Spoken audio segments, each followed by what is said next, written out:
The CP Republic is brought to you by Smart and Talk and Text. And hello and welcome to the latest episode of the CP Republic. Ako si DR. And I'm Jam. And wala pa kayo na kasi na bago.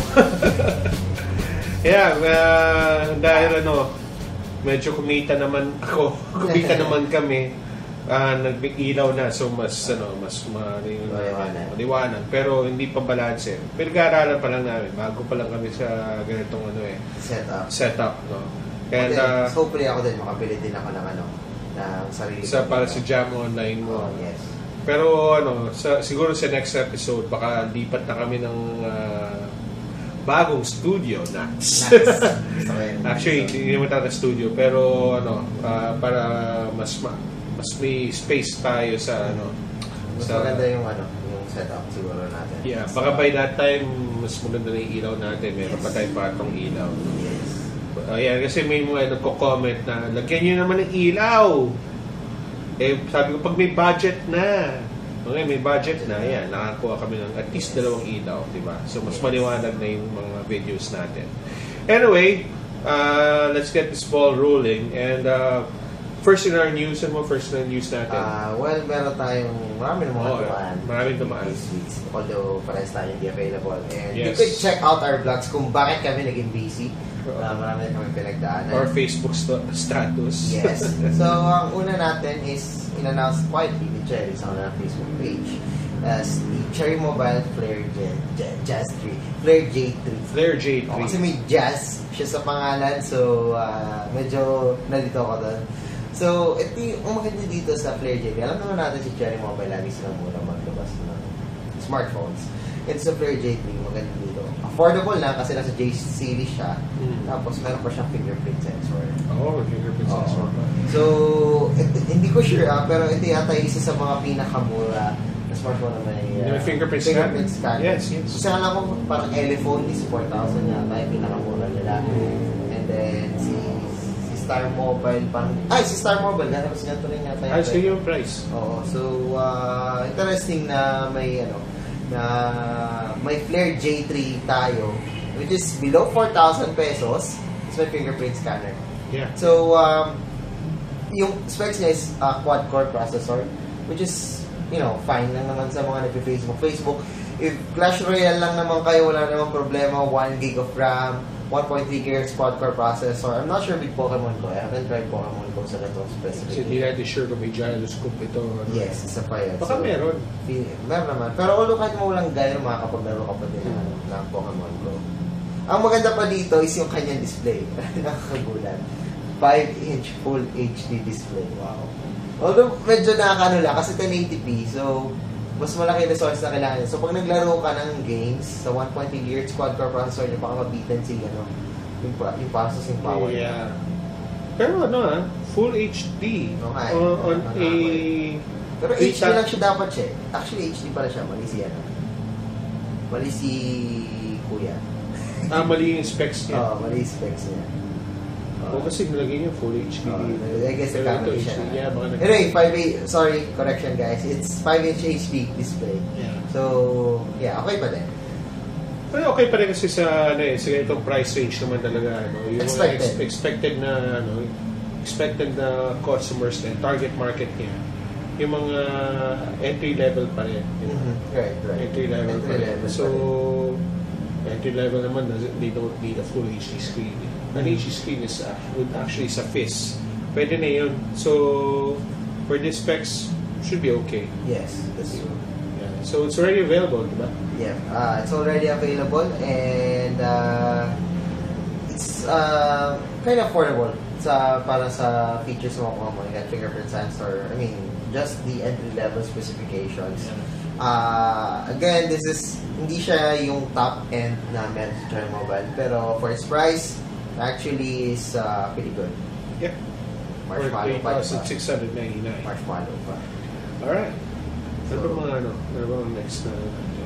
Meron pa tayong next. Although ito hindi pa lumabas sa Pilipinas. Hindi pa officially announced to. Okay, so far ang alam na like what we mentioned in our previous na episode. Si Asus ang mga release pa lang niya dito are the Zenfone 3 Max, Zenfone 3 Laser, and then the Zenfone 3 Deluxe and Ultra.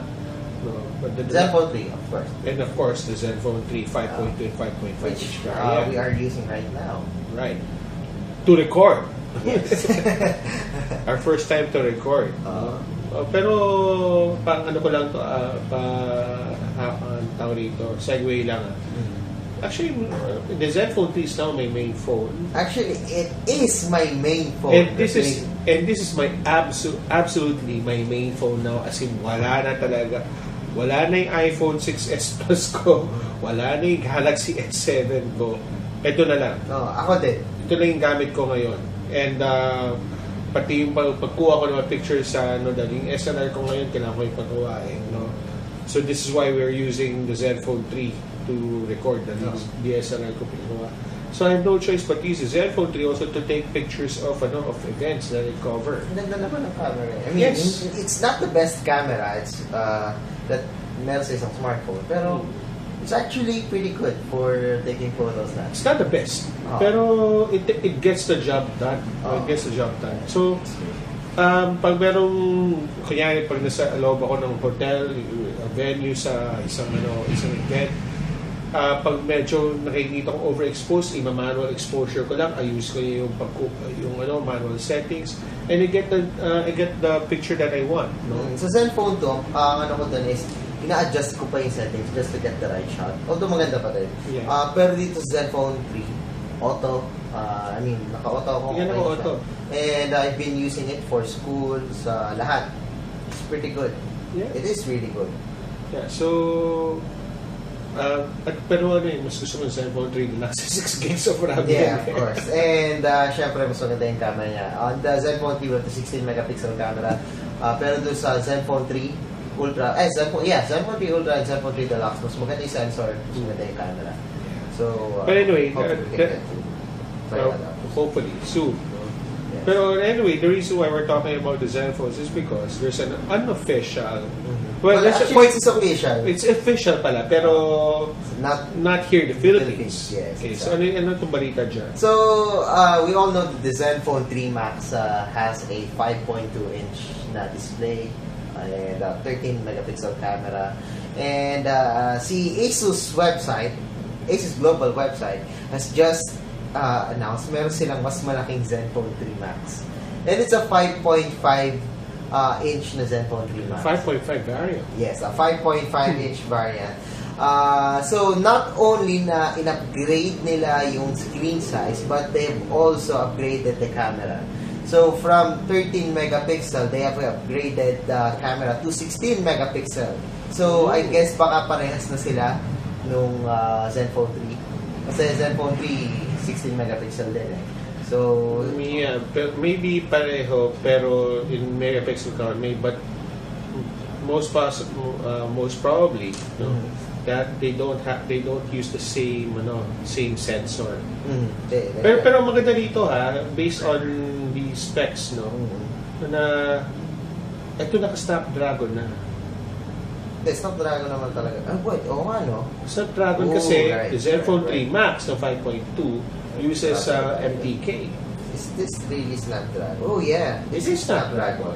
So, similar na siya na processor na ginagamit dun sa... This is the Zenfone 3 Max that I would like to buy. Okay, so this is the Zenfone 3 Laser na naging Zenfone 3 Max. It's running on a... Yung laser autofocus ba? Let's double check. So, We're actually scanning the... yeah, there's a laser autofocus na. Oh, this is the laser. This is the Max wow. that I want. Okay, so this is something... Okay, so guys, ito yung nag-replace. Ito yung talaga nag-replace sa Zenfone original Zenfone Max. Yes. And parang... They're black. Except for the design, because the design is, well, oh my God, I like this one. maganda. Gusto ko to. Pero mukha kapala. Well, yeah. Pero 4100 pa rin yung battery, 4100. So, if you're expecting a longer battery life, mas matagal pa rin mas maliit na variant. So, ito, mas mahal to, probably.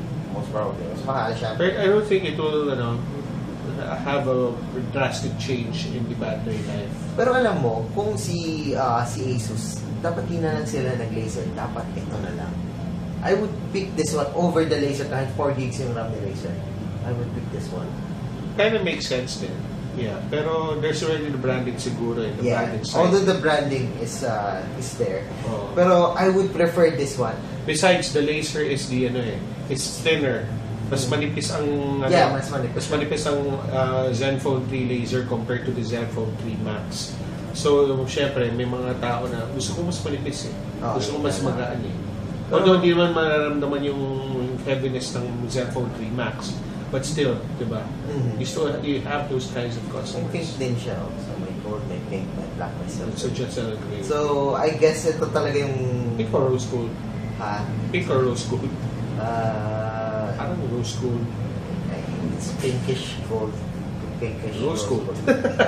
Rose gold, yeah. It's rose gold. So, yun. Maganda siya. Yeah, maganda. Yan ang gusto ko Max. Ito rin yung gusto ko. Yan, preferred ko na Max over the 5.2. So, it's the same. Do we still haven't reviewed the 5.2? I'm still waiting for the review unit. So, yung design excited to review well, actually, yung design niya. Wait, bakit ganun yung design niya? Why?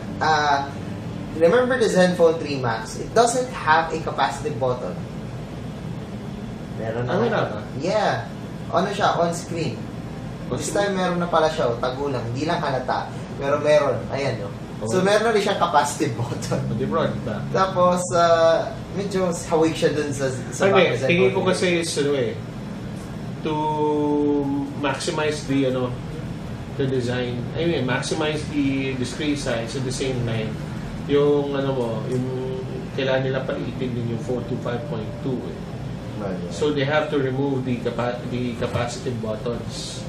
Kaya ginawa nilang on-screen buttons sa ang weird sa 5.2 Max. Actually, ang weird nung Zenfone 3 Max, it's like parang Zenfone 3 laser na naging Max. Pero combine nila yung best features ng dalawa. Kasi we're getting a Snapdragon processor, laser autofocus.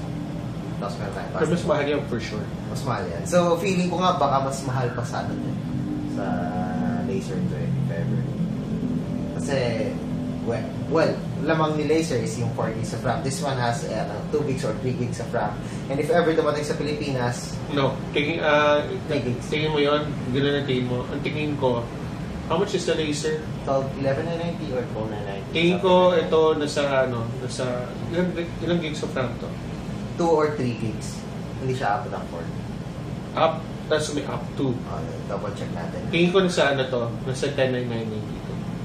My guess is 11 or, 10 or 11, something like that. So, 2 gigs or 3 gigs. Yeah. So, 32 gigs. Depende kung ilang gigs niya.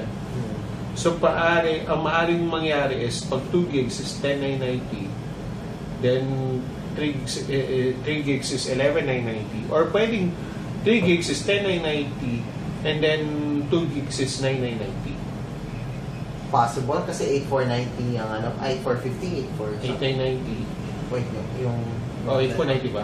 8,490. Nagugulo ako sa presyo nung... Nagugulo din ako sa presyo eh. Sabihin natin 8,490 nga. Adi, ang difference is would be around 1,500. 9,990 yung yung Zenfone 3 Max na 5.2. So... Zenfone 3 Max na 5.5 with 2 gigs of RAM. Pero depende rin kasi kung ilan na papasok dito ni ano yung papasok ni Asus. Hindi pa nga natin sigurado kung papasok, di ba yun dito? Kasi syempre, the Zenfone 3 Max na 5.5, medyo magko-competing siya dun sa laser. Pero tingin ko ipapasok pa rin nila dito yan. 8995 na, sorry. It's 8995. Tingin ko ipapasok pa rin nila dito yan eh. Pero baka lang, ipapasok na nila yung 3 gig na, hindi na 2 gig. Most probably, kasi 3 gig yung yung 8995 eh. So, pag nagdala silang mas malaki, baka hindi na nila siya. Pero ako gusto ko to, 430 plus 3 gigs of RAM, 4100 mAh of battery, gusto ko to. Baka ito na yung pwedeng pumalit dun sa Zenfone Max ko. Kasi Zenfone Max ko, although malaki yung battery niya, but, plastic pero compare mo dito sa bago. Malit nga yung battery pero sa ganda. Mas ganda yung features. Laser to focus ka pa din. Mas ganda yung camera. Basta pag ito dumating ito, at kung nagkaroon ako nito, maybe bibitawan ka ng cellphone.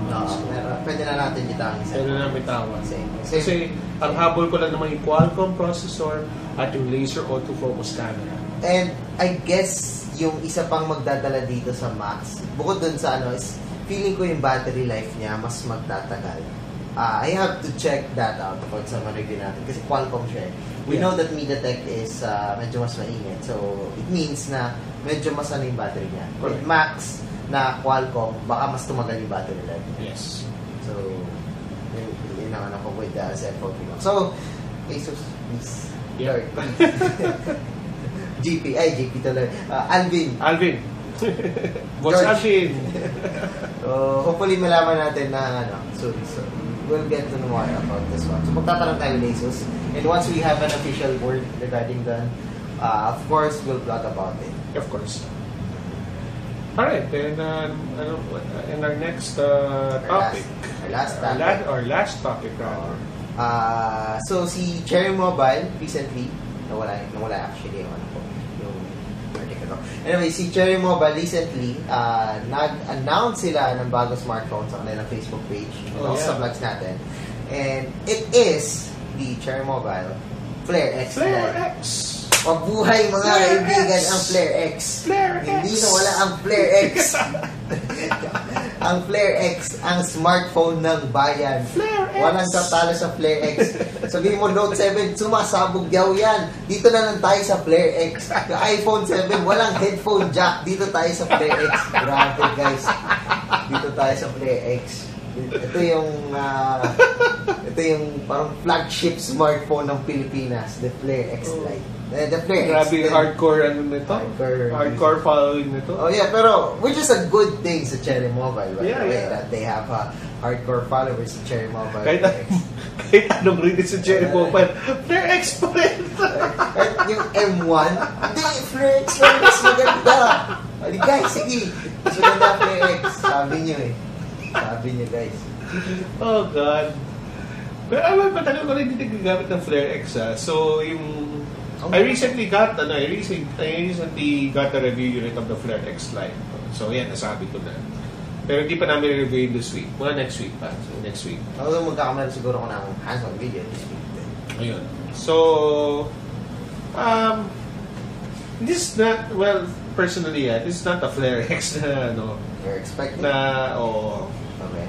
Well, I understand that this is the light version. Pero sa battery, nag-aano na ako eh. Yeah, it's a battery. To give you guys an idea, so the Cherry Mobile Flare X Lite is actually a smaller version of Flare X, but the yung kanyang specifications is actually similar sa Flare X. Yeah. Pero 5-inch lang siya, hindi 5.5. Although, ang isang gripe namin ni Reg dito is yung kanyang battery, which is 2,000 mAh. Medyo maliit yung kanyang battery. Sabi nga rin, isang kasama natin vlogger yung isang araw, don't bother using the battery test. Yeah. No. Kasi we have a 5-inch full HD display. Diba? So, alam naman natin pag full HD, to give you guys an idea rin pala sa hindi nakaalam, mas matakaw kumain ang display ng isang smartphone. So, if lagi nakabukas yung display niyo, mas mabilis maubos talaga yung battery. Right. Kahit na light task lang kayo, mabilis maubos talaga ang battery pag laging bukas yung display. Flare X! And since we're having a full HD display, sakit sa puso yan. Sakit sa puso ang full HD. Maganda, pero ganoon talaga naman full HD eh. It takes a lot of resources, especially with a battery life. Pero the good thing about this is maganda yung camera. I mean, from 13 right? 13 You know, right? at first impressions anyway, pinag-usapan na rin natin. First impressions ko, hindi maganda yung camera. Okay. I don't know, at least with the outdoor Okay. Or maybe it's because nung time na yung kumuha picture, medyo makulimlim. Okay. Pero nag-try naman ako ng shot. Nag-try ako mga pictures inside the SMX Convention Center. Okay naman. So, I have yet to test. Basta medyo hindi medyo hindi maganda yung ano ko sa unang kuha ko while driving along Naya Expressway. Medyo hindi maganda yung ina-expect kong kuha. So, kinda naapektuhan yung first impressions ko. Pero anyway, those are just first impressions. Nag-expect ako na ano. Anyway, it's bigger yung kanya megapixel. If kailangan niya ng pagpasaya. Yeah. Pero yun nga, sa mga Flare X fanboys na original Flare X, mas maganda daw ang camera ng Flare X. Wait. Flare X the best. Walang tatalo sa Flare X. Walang tatalo sa Alaska. Walang tatalo sa Flare X. O, diba? Saka yung battery, Flare X the best. Hindi sumasabog. Grabe talaga yung Maratics na to. My God. Kaya, buti hindi ko pa nabibenta yung Flare X ko eh. Flare X ko yun, ako sa brother ko eh. Gusto niya dahil Flare X. Maganda dahil Flare X. And, alam mo saan siya galing? Cherry Mobile Titan. Until now, ginagamit niya pa rin yung Titan. The Titan! Wow. The Titan is like 4 years old. More than na yata. No, 4 years old. October yun released 2012. Wag ba? Hindi ba? 2012. Okay. 2012. Guys, the Titan is one of the two. Well, tawag ito lang. Yun yung phablet ng bayan. Yun yung phablet ng, 2012. yes. So, kasabay siya nilabas ng Cherry Mobile Flare, which was the surprising na smartphone na, what? Dual core 4000? Yun ang naging dual core ng bayan. Yes, that was, naalala ko noon, nung kasi umuwi ang umaga kasi nagkasakit ako bigla, kasi nagkalagnat ako bigla, hindi ko lang kung bakit. That time, tanda ko yun. Doon sa malapit sa MOA yun, di ba? Yes. One Esplanade. Ano nangyari noon? Umuwi ako, hindi pa nilabas yung Flare. Tapos alam mo, pagka-uwi ko, nag-message, nakita ko, Cherry Mobile Flare Dual Core 4000. Siguro, nagkamali ito 14,000. Tapos nag-message siya si Carlo Flare. Oh. Sigurado ako ba dito? Talaga ba ko ano? Kasi wala pa si John doon. Alam mo, wala pa si John. Sigurado ba to? 4,000 pesos na dual core. Parang, shit, tunay nga. Parang, ano mo yun? Parang lahat nagulat ng nalaman. Parang even daw na nandun sa loob ng One Esplanade. Parang, what? Parang ganun daw yung reaction nila. Ang nakakatawa ito, napaka-stoic ko nun. Because days before ng launch, meron na ako. Okay. You already know. Meron na akong Titan at meron na akong yun ka, yung unang Flare. Yeah. And, so, nakita kami ni, of course, si Pare Alonso. Tapos sabi ko, okay. Pero nilagay ko lang dyan sa mesa. Hindi ko pinapansin. Yung phablet lang yung pinapansin ko, yung yung Titan. Sabi ko, next time ko na-review yan, ito muna unahin ko na-review yan. Tapos yung nandun ako sa Esplanade, bakit pinagkagulo niya yung friends? Oh, ano nga yan? Ganyan nga yung presyo yan. Bakit? Anong problema? Gumagano na. Tapos doon ko na na-realize na, shit, magiging hit nga to. Doon mo na bigyan, parang... Oo, kasi parang alam ko na lahat, pero parang hindi ko na-realize na, oh my God, nasishock yung mga tao. Ba't ako hindi nasishock? Hindi mo na parang... Hindi nagsisink. Dual core. Guys, hindi nagsisink in sa akin nun eh. Oh, yung 2011, yun yung time din ng Galaxy S3, which is... No, 2012. What ba yan? 2012. 12, yeah, 12. I mean, yun yung time May na... Galaxy S3 tayo yung dalawa na yun eh. Oo. I mean, nag-start na yung quad-core... May quad-core na no? Yung mga quad. So, alam mo yun, yung dual core is kasunod lang. No, Yeah. And, walang nag-expect na ganun pala. O, ganun mo sila yung magsusunog ng nun eh. Tas, Kaya nga Flare. Oo. Kasi, ang kwento sa akin ng mga taga-Cherry, kaya Flare, kasi susunugin na yung competition. Yeah. Which is ganun nga nangyari. Kasi, hindi mo diba? Alam for 2 months, from November to December, ang dami naghahanap ng Flare. Ubus na ng stocks for months. That was the only smartphone. Alam mo, kaya nga yung tinutulong ko i-promote ng Cherry, meron ka ba yung Flare? Ito. Uy, meron ka! Bakit? Ang hirap maghanap yan. Yeah, mahirap na maghanap ito. Bilhin ko yan, 5,000. Hindi. Ganon. Dami namang mulit sa akin na bilhin ng Flare. Ang dami kasi, I mean, ang kasi talaga ng Flare. I mean, kasi una, ayaw na lang makinig. Sinabi ko na 3,990 lang to. So, 3,990 ba? Tama, 3,990. Ayaw nila makinig. Tapos yung naghahanap, ako yung kinukulit. Parang ako nga yung naging ano ng cherry nun eh. Sa mabibili, sinabi ko na sa inyo, bumili na, hindi kayo bumili. Ano ngayon? Di ba? Nga. Di ba? Grabe. Anyway, sorry na pakwento na kami sa Flair. Kasi you know what?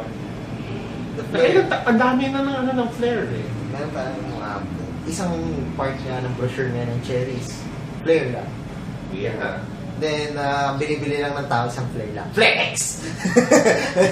Pero ito come to think of it. Okay. Na-release ang first Flair noong October 2012. The Flair 2 was released September 2013. Flair 3 was introduced when?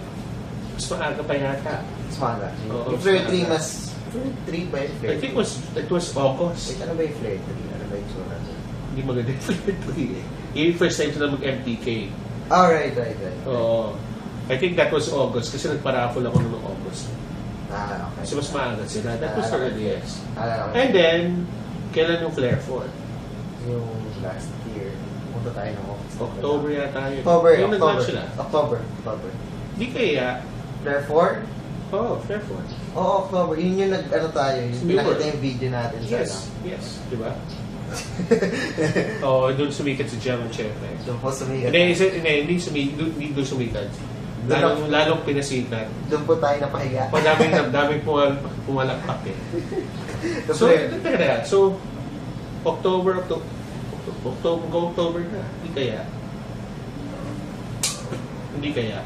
Malay natin. Wala akong alam pero naisip ko lang.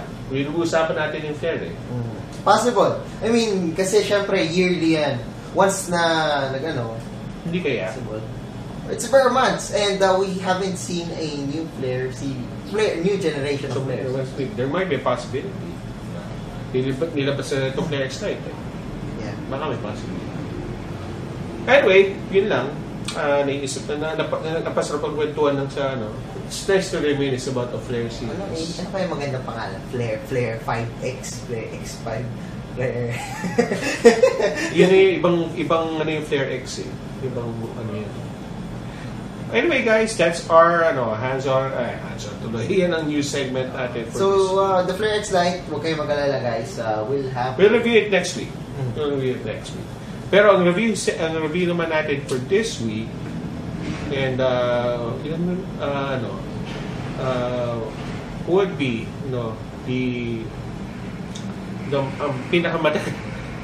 pinakamatagal inaabangan yung Cherry Mobile Zoom. Dapat kasi nung June pa ito ni-review pero sa dami na nangyayari sa buhay ko at sa thesis ni John hindi namin nagawa. So ngayon pa lang namin magagawa ito. And yung matagal na tayo hindi nakaka-review ng Lenovo. So sa wakas, may panibago kami Lenovo na review unit. It's the Lenovo Vibe K5. So please stay tuned to these two review segments of the Simple Republic. Thank you for watching the new segment. And abangan nyo yung dalawang videos natin.